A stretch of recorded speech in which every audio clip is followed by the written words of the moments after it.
Radio Chablais, le club des sports. 17h16 sur Radio Chablais, on a le plaisir d'accueillir 2 vice-champions du monde, rien que ça, Sébastien Peretti d'Olon et Frédéric Gomez de Monté. Messieurs, bonsoir. Bonsoir. Alors vous êtes vice-champion du monde d'aïkido, un vice-titre qui a été conquis durant ce mois d'août du côté de Londres, et c'était une médaille absolument inespérée, Frédéric Gomez. Alors oui, c'est vrai qu'on s'y attendait pas, dans le sens où c'est clair qu'on s'est donné les moyens de s'entraîner à fond et de faire les meilleurs résultats, puisque quand on participe à une compétition, le but quand même est d'obtenir le meilleur résultat possible. Après, c'est vrai qu'une médaille d'argent au championnat du monde, quand on est une association de 200 membres en Suisse, ça représente un super challenge réussi par nous deux. Ouais. C'est d'autant plus beau que c'est une première pour la Suisse, Sébastien. Oui, effectivement, il y a déjà eu des représentants suisses qui sont partis pour des championnats du monde, notamment au Japon il y a 2 ans. Mais c'est une première Suisse d'arriver à ce niveau de la compétition et surtout d'avoir une médaille. Rentrer au pays avec une petite breloque d'argent autour du cou, ça a créé une petite émotion quand même. Ah oui, quand même. Alors effectivement, c'était assez incroyable, surtout pour moi c'était mon premier départ pour des championnats du monde, donc ça faisait vraiment un sentiment assez magique. Vous faites partie du club d'Aigle, on va en reparler. Comment était l'accueil de la part des coéquipiers du club lorsqu'ils ont appris la bonne nouvelle, Frédéric ? Alors c'est vrai qu'on a un petit peu les natels qui ont très bien fonctionné pendant la demi-heure après l'arrivée à l'aéroport. La famille, le club, tout le monde a été relativement vite informé, puisque c'est ma mère qui est présidente de notre club, et puis elle a relayé l'information à tous les membres via les outils informatiques, ce qui fait qu'on a eu un accueil très chaleureux, dans le sens où on n'est pas des stars, on ne s'est pas fait recevoir à l'aéroport par des milliers de journalistes, mais c'est clair que ça fait quand même plaisir de recevoir des messages de sympathie par rapport aux résultats qu'on a effectués. En tout cas, vous êtes là aujourd'hui pour parler de cette médaille, d'une part, et puis également de l'aïkido de manière plus générale, un sport qui n'est pas forcément très médiatisé, l'occasion jamais d'en parler. L'aïkido, en quelques mots, pour le résumer, pour celui qui n'en a jamais entendu parler, c'est quoi ? Alors je dirais que l'aïkido, avant tout, c'est un art martial, sans coup, sur le principe, et qui permet de développer donc une défense à main nue.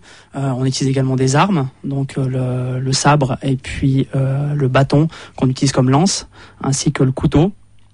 Et le but étant de maîtriser l'adversaire en utilisant sa propre force pour la retourner contre lui-même. Le but premier, c'est vraiment de défendre, c'est pas un art martial d'attaque. Tout à fait. D'ailleurs, il y a vraiment 0 coup sur le principe dans notre art martial. La finalité, c'est une clé de poignet, une clé de bras, une projection. Donc c'est vraiment la maîtrise de l'adversaire, tout en le respectant et tout en considérant que l'assaillant est quand même finalement un être humain. On va pas Le but, c'est de nous sauver d'une situation difficile de cette manière. Bon, en fait, le combat, il se termine quand il commence. En gros, on pourrait dire que oui, ouais. Qu'est-ce qu'on juge dans une compétition officielle ? Vous avez participé à ces mondiaux. Qu'est-ce que regardent les juges en premier ? Alors, ils regardent l'efficacité des mouvements, si les mouvements sont bien terminés, si la propreté du mouvement en soi. Ils regardent aussi l'esthétisme des mouvements, surtout dans notre catégorie qui était une catégorie de kata. Il y a aussi des catégories de randori, donc de combat si vous voulez, où là sont notées les touches au couteau, qui est un couteau en mousse, et aussi si l'adversaire est projeté pour une chute, ou suivant le niveau de la technique. Maintenant pour les katas, c'est vraiment au niveau de l'efficacité des mouvements, de l'esthétisme et ce genre de choses. Alors vous étiez 2 pour cette médaille, il y en a un qui attaque, un qui défend, c'est vous Sébastien Peretti qui attaquiez, donc c'est vous qui ramassiez les coups en quelque sorte. C'est pas trop difficile, il y a quand même 16 fois la suite où vous ramassez, là c'est quand même long, non ? Oui, ça peut être assez long parfois. On a dû faire un gros entraînement quand même physique pour se préparer pour ces championnats du monde, surtout quand on passe plusieurs tours au final, puisque ça se répète et encore, donc ça devient assez pénible.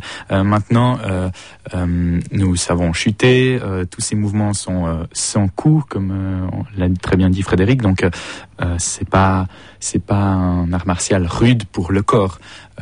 Il faut être bien préparé et bien sûr savoir chuter correctement et ce genre de choses, mais pour ça il n'y a pas de problème. Il y a une multitude d'arts martiaux, pourquoi est-ce que vous avez choisi, vous, l'aïkido ? Alors en fait Quand j'étais petit, j'étais un peu à la recherche d'un sport après avoir testé plusieurs choses. Et ma mère m'a proposé d'aller essayer un art martial. Et en fait, je voulais pas quelque chose justement où il y avait des coups. Ça me plaisait pas du tout. J'aurais jamais pu faire quelque chose comme de la boxe ou même du karaté où il y a quand même pas mal de coups de temps en temps, surtout en compétition par exemple. Donc je me suis tourné vers l'aïkido qui était justement un art martial que j'ai rapidement trouvé très élégant et surtout efficace tout en étant relativement souple et aérien et vraiment très joli aussi à regarder d'ailleurs. Frédéric Gomez, ça fait pratiquement bientôt 20 ans que vous pratiquez vous l'aïkido. Vous étiez la première ceinture noire du club Aiglon. C'est l'occasion de parler de ce club. Comment est-ce qu'il se porte aujourd'hui en 2011 ? Donc en 2011, je vais peut-être expliquer un petit peu comment fonctionne l'association, puisqu'il y a une association suisse d'Aikido Shodokan. Donc c'est le type d'Aikido que l'on pratique, c'est l'Aikido Shodokan. Donc la structure est telle. Donc on a dans l'association une multitude de clubs qui est entraîné par le responsable technique de l'association, qui est un élève direct du grand maître et qui est situé à Genève. À partir de là, plusieurs clubs principalement en Romandie, dont le club d'Aigle, sont affiliés. Donc nous, on a un responsable technique du club, qui est moi-même, même si j'aime pas trop me mettre en avant, mais en l'occurrence, désolé, c'est moi. Voilà, c'est la vie. Et puis, moi, j'ai la chance d'entraîner justement Sébastien et puis tous les autres membres du club. On a une quarantaine actuellement, donc de tout âge, de 6 à 8 ans, de 6 à 10 ans, je dirais, pour le premier groupe, de 10 à 14 ans pour le groupe junior et pour les adultes dès 16 ans.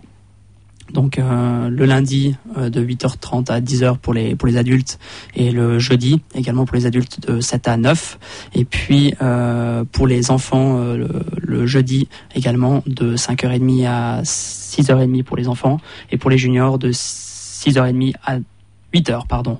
Et puis je tiens aussi à remercier également Alfio Marti, qui est le fondateur de notre club, et c'est lui qui a vraiment permis qu'on arrive jusqu'à là aujourd'hui. Et voilà, c'est ça qu'il faut retenir. On a une structure de bons amis. Le club, c'est quelque chose qui est très vivant, avec une ambiance qui est vraiment extraordinaire. Et c'est principalement grâce à lui. Et puis si vous voulez plus de détails, il y a le site internet qui d'ailleurs est bien fait, www.aikidoaigle.ch. L'adresse du dojo, c'est l'avenue de la Gare à Aigle. Est-ce qu'on peut comme ça venir frapper à la porte et vous accueillez tout le monde, ou il faut une aptitude particulière pour faire ce sport? Alors il faut être capable la seule aptitude, c'est d'avoir justement pouvoir marcher quoi, en gros. C'est un peu la seule condition, c'est-à-dire que malgré que c'est un sport souple, on va développer une certaine condition physique quand même avec l'entraînement, mais c'est ouvert vraiment à tout le monde et c'est un art martial qui peut vraiment être commencé même à 40 ans. On peut commencer l'aïkido. C'est souvent dans ces clubs, on a l'avantage d'avoir beaucoup d'enfants et un petit peu moins d'adultes, parce que les adultes n'osent pas venir en disant mais je vais me casser ou je vais me faire du mal, etc. C'est toutes des choses qu'on apprend même à 40 ans. On invite tout le monde à aller découvrir si les personnes sont intéressées. On vous remercie beaucoup d'être passé. Sébastien Peretti, on rappelle que vous venez d'Olon, Frédéric Gomez de Monté, de Chablaisien, vice-champion du monde d'aïkido. Félicitations encore et puis bonne suite. La suite, est-ce qu'on peut parler déjà des championnats d'Europe l'année prochaine à Moscou? Vous allez y participer? Alors c'est prévu, oui, tout à fait.